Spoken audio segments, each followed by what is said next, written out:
अस्मद्गुरुपरमगुरून्यतिवरपूर्णो सयामुनं रामं पद्माक्षणादषडजित्सेनेशरमारमापतीन् वन्दे वन्दे बृन्दावनचरं वल्लवीजनवल्लभं जयन्ती सम्भवं धाम विजयन्ती विभूषणम् अहिंसा प्रथमं पुष्पं पुष्पम् इन्द्रियनिग्रहः सर्वभूतदया पुष्पं क्षमा पुष्पं विशेषतः ज्ञानं पुष्पं तपः पुष्पं ध्यानं पुष्पं तथैव च சத்தியமஷ்டவிதம் புஷ்பம் விஷ்ணோ பிரீத்திகரம் பவேத் இப்படின்னு சொல்லப்பட்ட 8 புஷ்பங்களாக ஆத்ம குணங்களை சொல்லப்பட்டதே அதே எண்பகர் பூங்கொணர்ந்தேன் அப்படின்னு பெரியாழ்வார் சாச்சார். அதில் செண்பக மல்லிகையோடு செங்கழுநீர், அதுக்கு முன்னே பாதிரி பூச்சூட்டவராக இருக்குது. பாதிரி செங்கழுநீர் வரையில் 4 புஷ்பத்தை அனுபவித்தோம்.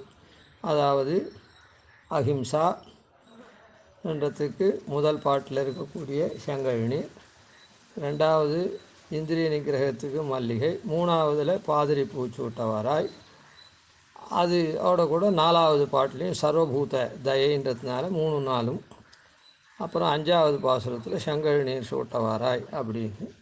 இந்த பூவை சூட்டுறதுக்கு கூப்பிடச்சே அத்தகைய குணாளனா எம்பெருமான் இருக்கான் அப்படின்றதையும் அங்கே சாதித்தார். அதையும் அனுபவிக்கணும். இப்போது ஞானம் புஷ்பம், 5வது புஷ்பம் ஞானம். அதில் 5வது புஷ்பத்துக்கு 6வது பாட்டு. சிக்கன மல்லர்களோடு பொருது வருகின்ற பொன்னே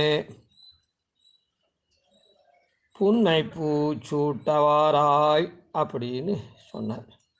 சிக்கன மல்லர்களோடு பொருது வருகின்ற பொன்னே அப்படின்னு எம்பெருமானுக்கு சம்போதனம். அதாவது பூத்தனாதிகள்லாம் எப்படி வந்தான்னா கள்ளத்தனமாக வந்தா,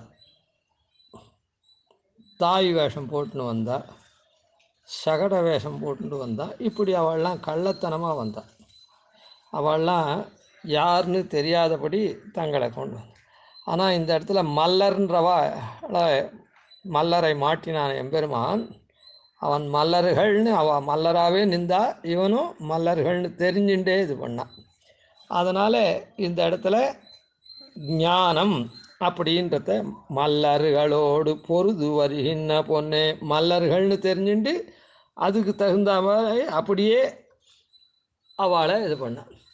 மற்றதெல்லாம் அவள் வந்தது தெரியாது. இவன் பாட்டுக்கு திருக்காலாண்ட பெருமானே தாயாய் வந்த பேயுயிரை அப்படின்னு அப்படியே பால் சாப்பிட்ற மாதிரி உயிரை சாப்பிட்டான். வண்டியை விளையாடிண்டே காலால் உதைக்கிற மாதிரி சகடாசுரனை பஞ்சனம் பண்ணான். ஆனால் இந்த இடத்துல மல்லர்கள், எதிர்த்து வரக்கூடிய மல்லர்கள் அப்படின்னு தெரிஞ்சுட்டு அந்த ஞானத்தோடவே, மல்லர்கள்ன்ற ஞானத்தோடவே அதுக்கு தகுந்த யுக்திகளை கொண்டு அப்படியே அவளை பாச்சா. அதனால் இதில் ஞானம்ன்றது. புன்னைப்பூவும் எப்படின்னா தன்னுடைய தாது, பொன் போன்ற தாதுக்களை உதித்து அப்படியே அது பிரகாசமாக இருக்கும். அந்த தாதுக்கள்லாம் உதிர்ந்து அந்த மரத்தடியில் பிரகாசமாக இருக்கும். அதனால் பிரகாசம்ன்றது ஞானம் தானே. அதனால் அந்த புஷ்பத்து மூலமாக ஞானம்ன்றது காமிக்கப்படுறது. அந்த எம்பெருமானாலேயும் ஞானம்னு காமிக்கணும். அந்த பாசுர ஆரம்பத்திலையும் எருதுகளோடு பொருது ஏதுமிலோபாய்கான் நம்பி, நப்பின்னையை பெறத்துக்காக 7 எருதுகளை அடர்த்தான். அதுக்குரிய ஞானத்தை அவன் பெற்றிருந்தான். அதனால் எதிலையுமே ஒன்றிலும் குறைவர ஞானத்தை பெற்றிருந்ததுனால ஏது மூலோபாய் காண் நம்பி அப்படின்னும் அங்கே அருளினார் ஆழ்வார். அதுபோல்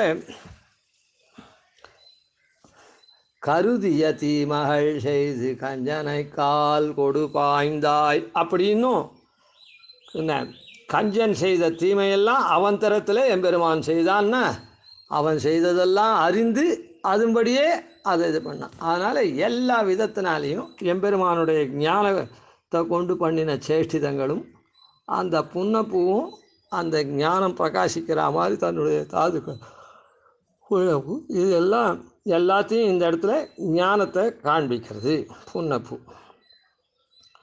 அதுக்கப்புறம் தபா புஷ்பம் ஞானத்தை கொண்டு செயல்திறன். தபஸுன்றது என்னது? ஞானத்தினால் பண்ணக்கூடிய காரியம் செயல். அதான் அதை சித்தியெல்லாம் பெறுறான் மந்திரத்தை கொண்டு செயல்திறன். அதுதான் தபஸு. தபோபலத்தினால்தான் சித்தி வருது. சித்தியினால் காரியங்கள்லாம் பண்ணுறா. அதுபோல் செயல்திறன் இந்த இடத்துல. குடந்தை கிடந்த எங்கோவே குறுக்கத்தி பூச்சூட்டவாராய். குடந்தையில் பெருமாள் எப்படி எழுதிருக்கான்? அர்ச்சா சமாதியை கடந்து கிடந்தவாறு எழுந்திருந்து பேசுவாழி கேசன் கேசனே அப்படின்னா அப்படியே சேவை சாதிக்கிறான். அதாவது தபஸ் இருக்கிறவாள் என்ன பண்ணுவா? அதிமானுஷமான காரியங்கள்லாம் பண்ணுவாள். அர்ச்சா சமாதி அர்ச்சைன்றது எப்படி விக்கிரகத்தை வடித்தாலோ அது அப்படியே தான் இருக்கணும். ஆனால் இந்த தபஸை காண்பிக்கக்கூடிய அந்த குடந்தை எம்பெருமான் எப்படி இருக்கான்? அர்ச்சா சமாதியை கடந்து கிடந்தவாறு எழுந்திருந்து பேசுவாழி கேசனா சேவை சாய்க்கிறான். அதனால் இந்த இடத்துல அந்த தபஸ்ன்றது பெருமாள் விஷயத்தில் சொல்லித்து அவனுக்கு சூட்டக்கூடிய புஷ்பம் இருக்குதே அது எப்படி இருக்குது அப்படின்னா குறுக்கத்திப்பூ. குறுக்கத்திப்பூவனுடைய சாரை பருகினா தாகம் போகும். குறுக்கத்திப்பூவனுடைய சாரை பருகினா தாகம் போகும். இந்த குறுக்கத்திப்பூவனுடைய அரும்புவே பிரகாசிக்கக்கூடிய இருந்து சந்தோஷத்தை கொடுக்கும். பொதுவில் புஷ்பங்கள்லாம் மலர்ந்தால் தான் வாசனை அழகெல்லாம் வரும். அதனால் இந்த குறுக்கத்தி பூன்றது அப்படியே அழகாக இது பண்ணுறதுனால வாசனையாக இது பண்ணுறது அது தபஸை காண்பிக்கிறது. தபஸுன்றது மலர்றதுன்றது என்னது? அரும்பாக இருந்து முட்டாக இருந்து அரும்பாகி அதுக்கப்புறம் கொஞ்சம் கொஞ்சமாக மலருது. அதுபோல் இந்த இடத்துல இந்த தபஸை காண்பிக்கக்கூடியதாக இருக்குது. குடந்தை கிடந்த எங்கோவே குறுக்கத்தி பூச்சூட்டவாராய் அப்படின்னு. அதுக்கு முன்னையும் பெருமாளுடைய சேஷ்டிதங்களை சொல்லச்சு குடங்கள் எடுத்தேற விட்டு கூத்தாட வல்ல எங்கோவே அப்படின்னு மடங்கள் மதிமுகத்தாரை மால் செய்ய வல்ல என் மைந்தா அப்படின்னு குடக்கூத்தாடி பிறரை வசீகரித்து அதான் மால்லாம் பண்ணானே, வசீகாரம் பண்ணானே. அப்போ அதுக்கெல்லாம் உண்டான செயல்திறன் தபஸ் அவங்ககிட்ட இருந்தது. அதனால் குடக்கூத்தாடினான். அப்புறம் இரண்யனுடைய வரம் பழுதாமல் இது பண்ணுறதுக்கு அவன் மார்பை பிளந்தது முதலான அபியாசம் எல்லாமே அவனுடைய சேஷிதங்கள்லாம் இடந்திட்டிரணியன் நெஞ்சை இருபிளவாக முன்கீண்டாய். இதுக்கு முன் அவதாரத்துலேயும் இரணியனுடைய நெஞ்சை 2 பிளவாக கீண்டாய் அப்படின்னு அதெல்லாம் அறிந்து அந்த தபோவலம் இவன் இப்படியெல்லாம் வரம் வாங்கியிருக்கான். அதுக்கு தகுந்தா போலே அதை காரியம் பண்ணணும். ஞானம் அவன் என்னென்ன வரம் வாங்கிட்டான்னு தெரியுது. அந்த காரியத்தை எப்படி முடிக்கணும்? அந்த ஞானத்தை கொண்டு அவன் பகலையும் இல்லாமல் ராத்திரியும் இல்லாமல் உள்ளேயும் இல்லாமல் வெளியிலையும் இல்லாமல் ஆயுதத்தினால இல்லாமல் கீழே இல்லாமல் அப்படி தன்னுடைய மார்பில் மடியில் போட்டுண்டு அவன் மார்பை நகத்தால் பிளந்தான் அஸ்தமன சமயத்தில். அதனால் தபோபலம் இருக்கவா தான் அந்த காரியத்தை ஒரு காரியத்தை பண்ணால் அதில் தவறு வராமல் இருக்கும்படியான காரியத்தை பண்ணக்கூடியவாள். அது தபஸுனால தான் நடக்கும். அதனால் எம்பெருமானுடைய சேஷ்டித்தத்தினால்தான் இந்த தபஸுன்றது காண்பிக்கப்படுறது.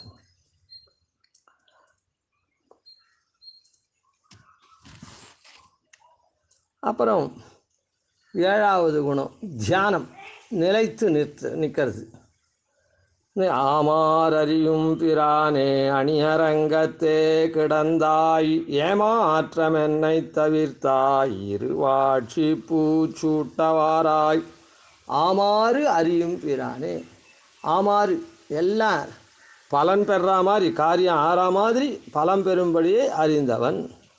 சம்சாரிகள் தன்னுடைய திருவடியை பற்றினால்னா இந்த பற்றத்துக்கு ஏற்ற இடமா திருவரங்கத்தில் கிடக்கிறான்.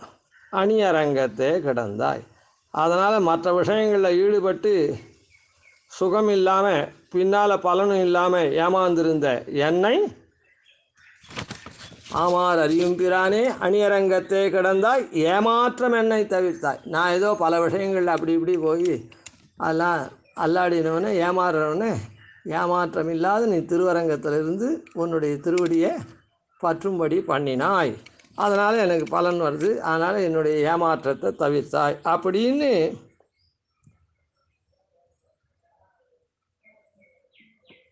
இப்போ இருக்க சிரமத்தையும் போக்கடித்து பின்னாலும் கைங்கரியமாக நித்திய பெறும்படி பண்ணினான். அதனால் இது என்ன பலன், கடைசி பர்யந்தம் பலன் வரா மாதிரி இருக்கிறது தான் நிலைத்தபடியாக அந்த தபஸை நிலைத்தபடியாக பண்ணுறது தான். ஞானம் கொண்டு அது செயல்திறன் இருக்கிறது தபஸு. தபஸுக்கு அப்புறம் அது நீடிச்சிருந்து பலன் வர பர்யந்தம் பாதியில் விடாமல் இருக்கிறது. அதனால் திருவரங்கத்தில் பற்று சயனிச்சுண்டு நாமெல்லாம் அவனை சரணாகதி பண்ணி மோட்சத்தை பெறபடியாக அவன் திருவரங்கத்திலேயே படுத்துட்டுருக்கான் திருவடியை நீட்டிண்டு. அதனால் இது தியானத்தை காண்பிக்கிறது. இரு ஆட்சி பூச்சூட்டவாராய். இந்த தியானம்ன்றது என்னதுன்னா பக்தி யோகத்தை சொல்கிறது. இந்த பக்தி யோகம் ரெண்டு, பல சாதன பக்தி வியாம் அப்படின்னு பிரபன்னன் விஷயத்தில் பல பக்தி ஆறுது, பக்தி யோக நிஷ்டன் விஷயத்தில் சாதன பக்தியாக அமையிறது இந்த தியானம்ன்றது. அதுக்கு முன்னையும் அதனால் இந்த இரு ஆட்சி ரெண்டு ஆட்சி. தியானம் பண்ணுறவாளுக்கு பொதுவில் இங்கேயும் அந்த பகவத் அனுபவம் கிடைக்கும் மோட்சத்தில். அதே மாதிரி இங்கே எப்படி தியானம் பண்ணுறாலோ மோட்சத்தில் போனாலும் அங்கேயும் தத்கிருத நியாயத்தினால இங்கே எப்படி தியானம் பண்ணாலோ அந்த அனுபவம் அங்கேயும் வரும். இங்கே எப்படி உபனிஷத்தில் சொன்னபடி தியானம் பண்ணாலோ அந்த அனுபவமும் அங்கே வரும் தத்கிருத நியாயத்தினால. அதனால் இங்கேயும் அங்கேயும் அந்த பலன் ஒத்தபடியாக இருக்குது. அதே மாதிரி இன்னொன்று என்ன, பக்தி யோகன் விஷயத்தில் இது சாதனமாக அமையிறது, பிரபன்னன் விஷயத்தில் பலமாக அமையிறது இந்த தியானம்ன்றது. அதனால் ரெண்டு படியே இருக்கிற தியானத்தை காட்டக்கூடிய புஷ்பம் இருவாட்சி அப்படின்னு. அதனால் இந்த புஷ்பம் அப்படி காமிக்கிறது. ஸ்ரீமாலிகன் அவனோடு தோழமை கொள்ளவும் வல்லாய் ஷாமாரவன நீ எண்ணி சக்கரத்தால் தலை கொண்டாய் அப்படின்னு பூர்வார்த்தத்தில் சொன்ன கண்ணனுடைய விருத்தாந்தமும் அவனோட தோழமையும் கொள்கிறான். அவன் தப்பு பண்ணால் அவனை சிக்ஷித்து திருத்தவும் திருத்துறான், ஆட்கொள்கிறான். அதனால் இப்படி ரெண்டு படியாக பெருமாள் பண்ணக்கூடியவன். ஐயோ இவனோட நாம் இத்தனை நாளாக தோழமையாக இருந்தோமே, இவன் இப்படி பண்ணுறானே அப்படின்னு தப்பு பண்ணுறானே அப்படின்னு உடலை அன்றைக்கி தோழமை கொண்டான், இன்றைக்கி சிக்ஷிக்கிறான். எது எப்படியோ அப்படி. அதனால் ரெண்டு படியாகவும் அவன் அனுகிரகம் பண்ணுறான். அவன் நல்லவனாக இருந்தபோது தோழமை கொண்டான், தப்பு காரியங்கள் பண்ணிச்சே அவனை சிக்ஷித்து ஆட்கொள்கிறான், அன்றைக்கி தோழமை கொண்டு ஆட்கொண்டான்.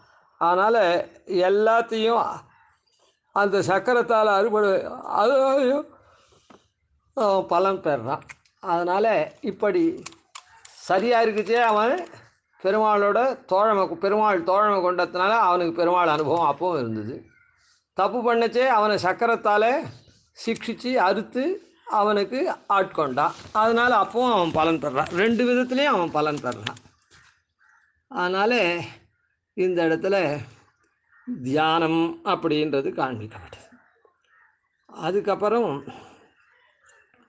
தூமலராள் மணவாளா உண்டிட்டுலகின ஏழும் ஓராலிலையில் துயில் கொண்டாய் கண்டு நான் உன்னையுகக்க கருமுகை பூச்சூட்டவாராய். தூமலராள் சேற்றில் முளைச்சா கூட செந்தாமரை எப்படி தூய்மையானது, அப்படி பரிசுத்தமாக இருக்கக்கூடிய அந்த பூவில் வசிக்கக்கூடியவளுடைய பிராட்டியினுடைய மணவாளன். அதனால் வன்சேற்றள்ளல் பொய் நிலத்தே அப்படின்னு சொன்னாரே, அழுந்தார் பிறப்பாம் அப்படின்னு. மாய வன்சேற்றள்ளல் பொய் நிலத்தேன்னு சம்சாரத்தில் உள்ளவர்களாயினாலும் ஜீவர்கள் பரிசுத்தமானவர்கள் அப்படின்ற மெய்யான தன்மையை கொண்டு ரட்சிக்கப்படுறான். எம்பெருமான் ஏன் இந்த ஜீவனை ரட்சிக்கிறான் அப்படின்னா, இவனுடைய உண்மையான தன்மை இந்த அபகத பாப்பத்வாதிகள்லாம் இருக்கக்கூடிய ஜீவன் இவன் என்ன ஏதோ கர்மவசாத்து அழுந்தி கிடக்க சம்சாரத்தில், இந்த சம்சாரமாகிற சேரில் அவன் சேரில் இருந்தால் கூட தோஷமற்றவன்.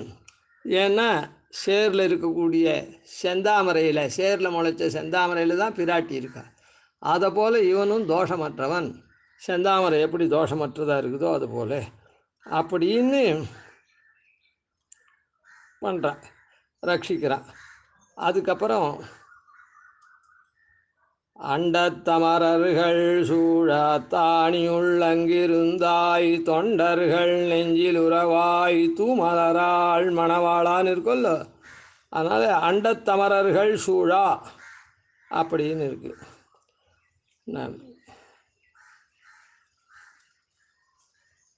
உண்டிட்டு உலகினை ஏழும் ஓராலிலையில் துயில் கொண்டாய். இந்த உலக எழுத்தி அவன் சாப்பிட்டு துயில் கொள்கிறானே, ஆகாரத்துக்காக இல்லை, இவாளை தான் ரட்சிக்கிறதுக்காக. இவன் அவாப்த சமஸ்த காமன், இவனுக்கு ஆகாரத்துக்காக அது இல்லை, மெய்யாக காப்பாற்றுறதுக்காக தான். அதனால் இந்த இடத்துல சத்தியம்ன்றது காண்பிக்கப்படுறது, இந்த இடத்துல சத்தியம்ன்றது காண்பிக்கப்படுறது. அதில் புஷ்பம் என்ன, கருமுகை பூ. தூமலராள் மணவாளான்னு சொன்னேன், பிராட்டியினுடைய தூமலராளுடைய நிறத்தை ஒத்ததான மஞ்சள். தப்த தாம்பூன ஜாபா அப்படின்னு சொல்கிறபடிக்கு பிராட்டி பொன் போன்றவள், அந்த தன்மையை காண்பிக்கிறது. பிராட்டி தோஷம் இல்லாத இருக்கக்கூடியவா, அதனால் அப்படி இருக்கக்கூடிய பிராட்டியை ஒத்த நிறத்தை ஒத்த மஞ்சள் நிறத்தை உடையதாயும், பிராட்டி எப்படி மனம் மிக்கவளாக தானும் இருந்து இந்த சம்சார சாகரத்தில் இருக்கவாளையும் மனம் மிக்கவாளாக ஆக்கிறாளோ, அந்த மாதிரியான வாசனை மிகுந்ததான கருமுகைப்பூ. அதனால் சத்தியம்ன்ற குணத்தை காட்டப்படுறது. அதுக்கப்புறம் அண்டத்தமரர்கள் சூழ அத்தாணி உள்ளங்கிருந்தாயின்னு அண்டத்தை படைக்கிறது. அண்டத்தமரர்கள் சூழாவாக மத்தியத்தில் இவன் ரட்சிப்பதற்காக விஷ்ணுன்ற அவதாரத்தை மெய்யாக எடுத்து அனுகிரகிக்கிறான். மெய்யற்கே மெய்யனாகும், மெய்யனாகும் விரும்பி தொழுவார்க்கெல்லாம் அப்படின்றபடிக்கு தொண்டர்கள் நெஞ்சில் உறவாய் தூமலராள் மனம். தொண்டர்கள் நெஞ்சில் உரையிறதும் யார் அவனிடத்துல மெய்யா இருக்காளோ மெய்யற்கே மெய்யனாகும், மெய்யனாகும் தனதால் அடைந்தார்க்கெல்லாம், மெய்யனாகும் விரும்பி தொழுவார்க்கெல்லாம் அப்படின்னு இப்படி விரும்பி தொழக்கூடிய அடியவர்கள் நெஞ்சில் உரையிறதும் மெய். அதனால் இந்த விற்த்தாந்தங்கள்லாம் இது பண்ணது, பகவத் விற்த்தாந்தங்கள்லாம் காண்பிச்சதும் மெய், சத்தியத்தை சொல்கிறது. புஷ்பமும் சத்தியத்தை காண்பிக்கக்கூடியதாக இருக்குது. அதனால் சத்தியம் அஷ்டவிதம் புஷ்பம் விஷ்ணு பிரீத்திகரம் பவேத் அப்படின்னு. அதனால் இந்த புஷ்பங்கள்லாம் நாம் அஹிம்சா முதலிய புஷ்பங்களை கொண்டிருக்கணும். கொண்டிருக்கிறதுக்காக அதை அப்படிப்பட்டவன்னு நாம் காண்பிக்கிறதுக்காக மனசில் இருக்கக்கூடியதான விருத்த விசேஷம், குண விசேஷம், அதை வெளியில் எப்படி காண்பிக்கிறது? இன்ப சண்பக மல்லிகையோடு பாதிரி இருவாட்சி அதெல்லாம் செங்கல் நீர் இந்த புஷ்பங்கள்லாம் கொண்டு காமிக்கிறோம். எண்பகர் பூனால் செண்பகம், மல்லிகை, பாதிரி, செங்கழுநீர், புன்னை, குறுக்கத்தி, இருவாட்சி, கருமுகை பூ அப்படின்னு சாஸ்திரத்தினால எண்பகர் 8 சொன்ன புஷ்பம். பகர்னா பகர்ந்தது சொல்லப்பட்ட புஷ்பங்கள், இல்லைன்னா எண்ணி சொல்லப்பட்ட புஷ்பம். அதாவது இந்த அஷ்டகுணத்துக்கு ஒத்ததாக இருக்கிறதா சாஸ்திரங்களில் பகரப்பட்ட புஷ்பங்கள். அதனால் இந்த எண் பகர் பூவும் கொணர்ந்தேன், இது எதுக்குன்னா நாம் இந்த தன்மையாளனாக இருந்து பெருமாளை சேவிக்கிறோம் அப்படின்றத காண்பிக்கிறதுக்காக சாஸ்திரங்களில் எண்ணி இந்த அஹிம்சா முதலிய குணங்களுக்காக இந்த செங்கழுநீர் முதலான செண்பகம் முதலான புஷ்பங்களை சொல்லப்பட்டதே சாஸ்திரங்களில் எண்ணி அப்படி அந்த புஷ்பத்தை நாம் சமர்ப்பிக்கிறோம். அப்படி இல்லைன்னா இந்த புஷ்பங்களை சமர்ப்பித்து நமக்கு அந்த குணம் வரணும் அப்படின்னு பிரார்த்திக்கிறதுக்காக சமர்ப்பிக்கிறோம். மகான்களாக இருக்கவா என்ன பண்ணுவா, இந்த குணத்தை உடையவனாக நான் இருந்து உன்னை தொழறேன் அப்படின்றதுக்காக இந்த குணத்துக்கு சதுசமான புஷ்பங்களை எம்பெருமானுக்கு இந்த செண்பக மல்லிகைலாம் சமர்ப்பிக்கிறான்னு அர்த்தம்.